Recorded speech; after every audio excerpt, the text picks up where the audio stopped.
প্রশাসনের চতুর্মুখী লড়াই, হাসিনার অলিগর্গ আমলারা গুরুত্বপূর্ণ পদ ছাড়তে নারাজ।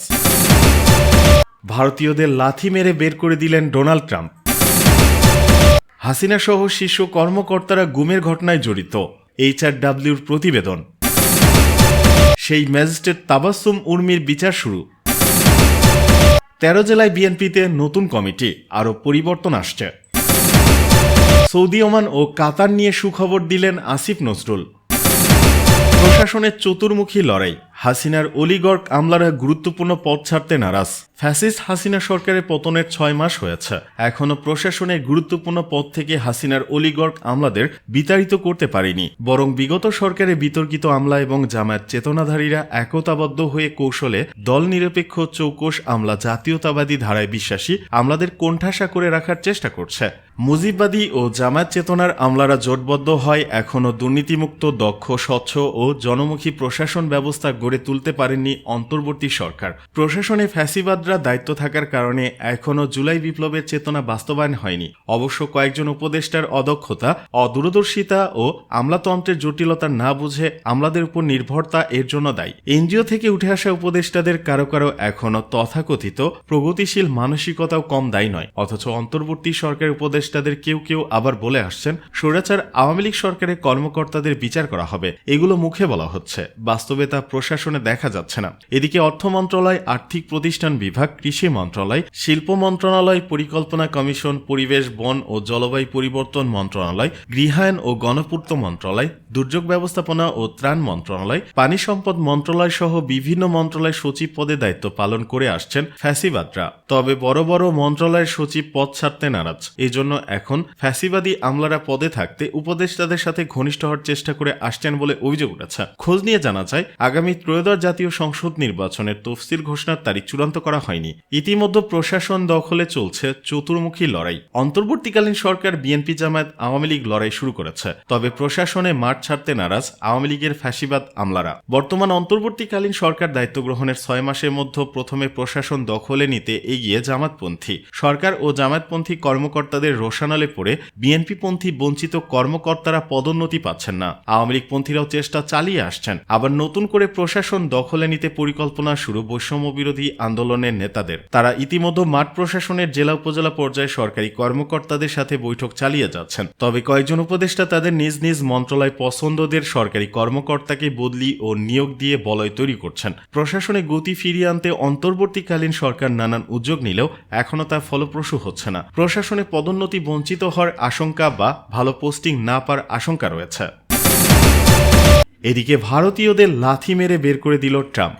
দ্বিতীয়বারের মতো যুক্তরাষ্ট্রের প্রেসিডেন্ট হয়েছেন ডোনাল্ড ট্রাম্প, আর এতেই কপাল পুড়াচ্ছে ভারতীয়দের। যুক্তরাষ্ট্র থেকে অবৈধ ভারতীয় অভিবাসীদের ফেরত পাঠানো শুরু করেছেন তিনি। সামরিক বাহিনীর একটি বিমানে করে তাদের ফেরত পাঠাচ্ছেন এই মাস্টারমাইন্ড। ভারতের সাথে ট্রাম্পের সম্পর্ক ভালোই ছিল, তবে ঠিক কী কারণে ভারতের প্রধানমন্ত্রী নরেন্দ্র মোদীর সাথে সম্পর্কের এই টানাপোড়েন, তার কারণ জানা যায়নি এখনও। এবার দায়িত্ব নেওয়ার পরই ঘোষণা দিয়েছেন অবৈধ অভিবাসীদের দেশে ফেরত পাঠানোর, যার ফলে প্রায় 20,000 ভারতীয়কে ফেরত পাঠানোর সিদ্ধান্ত গৃহীত হয়। এরই অংশ হিসেবে ভারতীয় অভিবাসীদের কিছু অংশ সামরিক বাহিনীর C-17 বিমানে করে ভারতে ফেরত পাঠানো হয়। ট্রাম্প শুধু যে ভারতীয় অভিবাসীদের ফেরত পাঠাচ্ছেন তা কিন্তু নয়, ভারত ছাড়াও গুয়েতেমালা, পেরু, হন্ডুরাসের মতো দেশেও সামরিক বিমানে করে অবৈধ অভিবাসীদের ফেরত পাঠিয়েছিলেন ট্রাম্প প্রশাসন। এদিকে অবৈধ অভিবাসীদের সামরিক বিমানে করে ফেরত পাঠানোর বেশ কিছু ছবি সম্প্রতি প্রকাশ করেছিল হোয়াইট হাউস। তাতে দেখা গিয়েছিল মানুষকে সারিবদ্ধ করে বিমানে তোলা হচ্ছে, তাদের সকলের কোমরে বাধা রয়েছে চেন, যা নিয়ে সমালোচনার ঝড় উঠেছিল। অবৈধ অভিবাসীদের ফেরত পাঠানোর ক্ষেত্রে প্রেসিডেন্ট ডোনাল্ড ট্রাম্প সামরিক বাহিনীর সহযোগিতা নিচ্ছেন। এদিকে ভারতীয় অভিবাসীদের এভাবে ফেরত পাঠানো নিয়ে সামাজিক যোগাযোগ মাধ্যম জুড়ে বইছে সমালোচনার ঝড়। কেউ বা আবার বাহবাও দিচ্ছেন আমেরিকার প্রেসিডেন্টকে। হাসিনা সহ শীর্ষ কর্মকর্তারা গুমের ঘটনায় জড়িত, HRW'র প্রতিবেদন। মানবাধিকার সংস্থা হিউম্যান রাইটস ওয়াচ HRW দাবি করেছে ক্ষমতাচ্যুত প্রধানমন্ত্রী শেখ হাসিনা এবং কয়েকজন শীর্ষ সামরিক ও বেসামরিক কর্মকর্তা গুমের ঘটনার তদারকিতে জড়িত ছিলেন। সংস্থাটি জানায় শেখ হাসিনা, মেজর জেনারেল অবসরপ্রাপ্ত তারিক আহমেদ সিদ্দিক, মেজর জেনারেল জিয়াউল আহসান এবং পুলিশের ঊর্ধ্বতন কর্মকর্তারা গুমের ঘটনায় জড়িত।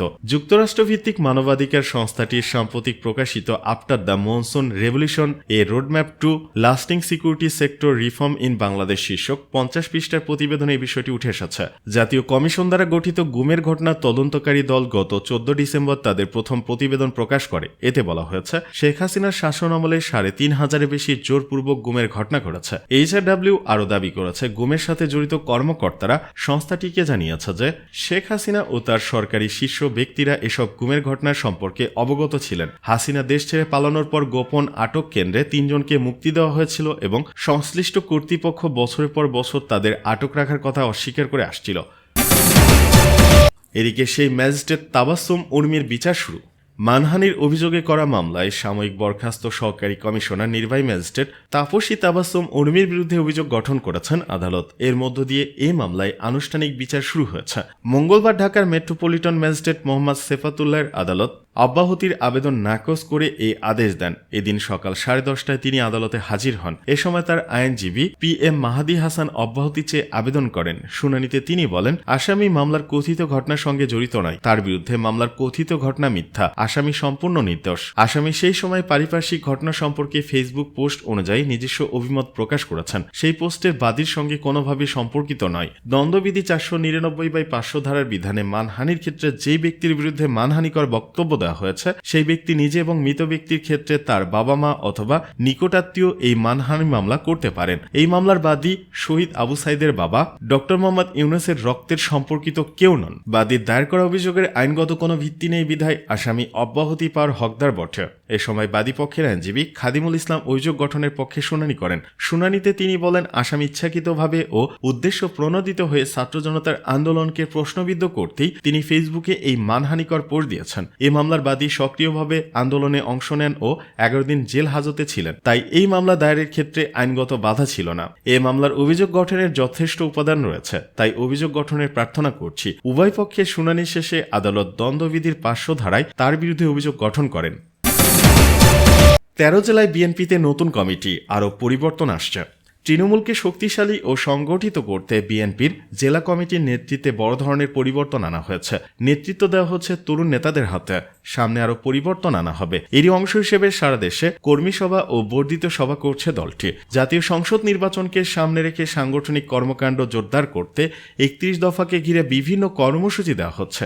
নতুন করে ঢেলে সাজানো হচ্ছে সংগঠন। দল পুনর্গঠনের প্রক্রিয়ায় 2রা ফেব্রুয়ারি মেহেরপুর জেলার পূর্ণাঙ্গ কমিটি এবং চট্টগ্রাম দক্ষিণ, গাজীপুর ও নারায়ণগঞ্জ সহ 13টি জেলার নতুন আহ্বায়ক কমিটি করেছে বিএনপি। একই সঙ্গে সিরাজগঞ্জ জেলার সম্মেলন অনুষ্ঠানের প্রস্তুতি কমিটি অনুমোদন করেছে দলটি। এর আগে গত 4 নভেম্বর 10টি জেলা ও মহানগরে পূর্ণাঙ্গ এবং আহ্বায়ক কমিটি গঠন করেছে বিএনপি। ওদিকে কেন্দ্রের কঠোর বার্তা ও অবস্থানের পরও তৃণমূল বিএনপির দ্বন্দ্ব সংঘাত এড়ানো যাচ্ছে না, বরং বিভিন্ন এলাকায় একের পর এক ঘটনা ঘটেই চলেছে। তৃণমূলের দ্বন্দ্ব সংঘাত দূর করতে গলঘর্দম অবস্থায় পড়েছে দায়িত্বপ্রাপ্ত নেতারা।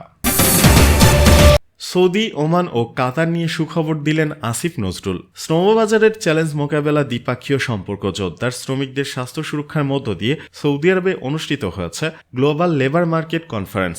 সেখানে বাংলাদেশ সরকারের প্রতিনিধিত্ব করতে দেশটিতে সফর করেন প্রবাসী কল্যাণ উপদেষ্টা ডক্টর আসিফ নজরুল। একই সময় সৌদি, ওমান ও কাতার সরকারের মন্ত্রী ও গুরুত্বপূর্ণ প্রতিনিধির সঙ্গে বৈঠক করেছেন উপদেষ্টা।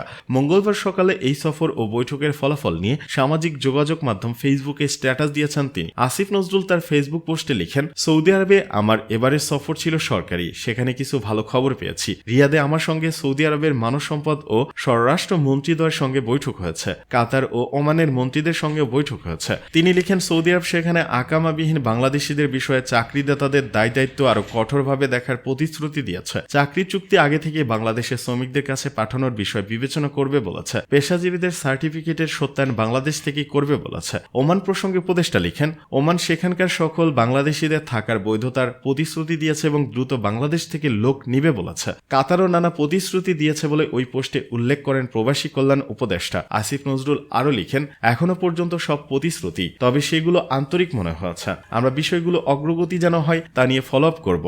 তিনি লিখেন, প্রবাসে কেউ কেউ আমার কাছে বিমান ভাড়া নিয়ে অভিযোগ করেছেন। এটা আমার মন্ত্রণালয়ের বিষয় নয়, তবু আমি বিমান কর্তৃপক্ষের সঙ্গে 2-1 দিনের মধ্যে বসবো।